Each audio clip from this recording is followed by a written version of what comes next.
ایک حکم اور بھی، وَأَنفِقُوا، اور خرچ کرو، یہ بھی امر کا صیغہ ہے، یعنی وجوباً خرچ کرو، مما، اس میں سے جو جعلکم مستخلفین فیہ، جس میں اللہ تعالیٰ نے تم کو کیا، جعلکم کیا تم کو، بنایا تم کو، مستخلفین جانشین، نائب تم سے پہلوں کا، فیہ اس مال میں، یعنی یہ مال استقلالاً تمہارا نہیں ہے، تم سے پہلے کسی اور کا تھا، تمہارے باپ دادوں کا تھا، وہ چلے گئے دنیا سے، مال چھوڑ گئے، اور تم اس مال میں ان کے جانشین بن گئے، تو کل تم بھی چلے جاؤ گے، اور تمہارے آنے والے تمہاری جانشینی کریں گے اس مال میں۔ تو کیا ثابت ہوا؟ ثابت ہوا کہ یہ مال تمہارے پاس ہمیشہ نہیں رہے گا، اربوں خربوں کما لو، ہمیشہ نہیں رہے گا، ایک وقت آئے گا دنیا چھوڑ جاؤ گے، اور تمہارے بعد میں آنے والے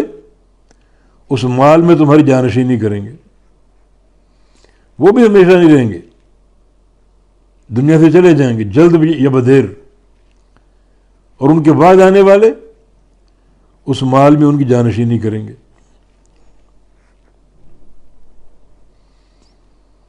جب یہ مال ہر حال میں جانا ہی ہے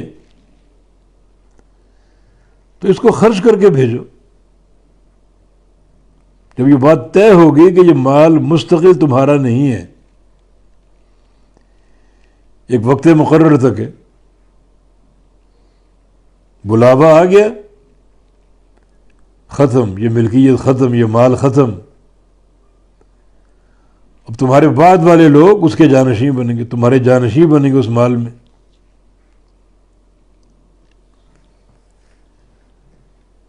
تو پھر اس مال کے لیے جب ایک دوام نہیں ہے، مستقل ملکیت نہیں ہے، ایک عارضی ملکیت ہے، جانا تو ہے اس نے، تو پھر کوشش کرو کہ اس کو اللہ کی راہ میں خرچ کر کے بھیجو،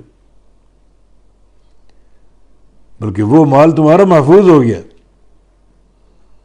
جو تم نے جمع کیا، اس کے لوگ جانشین بنیں گے، اس مال میں تمہارے جانشین بنیں گے۔ ایک مال وہ جو تم نے کھا لیا اور خود کو ختم کر دیا، پہن لیا، بوسیدہ کر دیا، اور ایک وہ جو آپ نے اللہ کو دے دیا، جو اللہ کو دیا وہ محفوظ ہے۔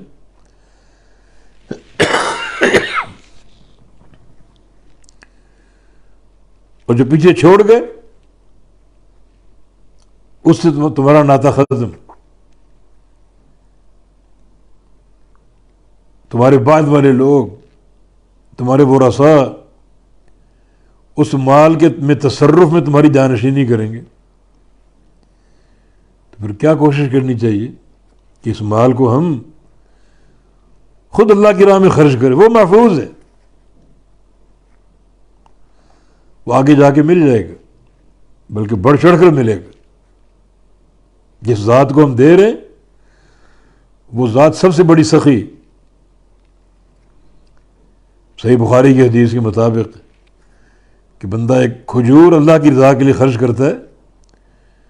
اور اللہ اس کو پالنا شروع کر دیتا ہے، قیامت کے دن بندے کو لوٹائے گا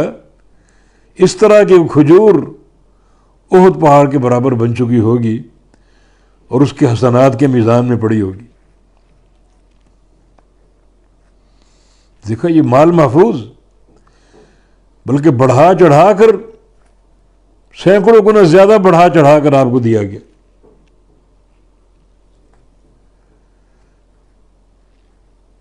نبی علیہ السلام کے گھر میں ایک بکری ذبح ہوئی اور سیدہ عائشہ صدیقہ رضی اللہ عنہا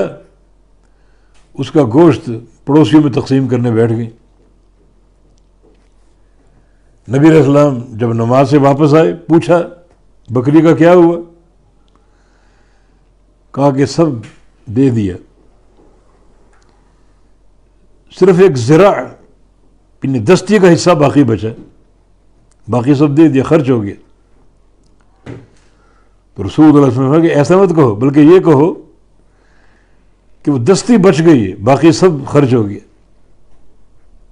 جو خرچ ہو گیا وہ کھا لیا گیا، دستی جو اب بچی آپ کے پاس وہ آپ کھائیں گے، لیکن جو لوگوں نے کھایا وہ آپ نے اللہ کو دیا، وہ موجود ہے۔ یعنی دستی سمجھو کہ خرچ ہوئی، اور جو مال آپ نے خرچ کیا، جو گوشت آپ نے خرچ کیا، وہ محفوظ ہے۔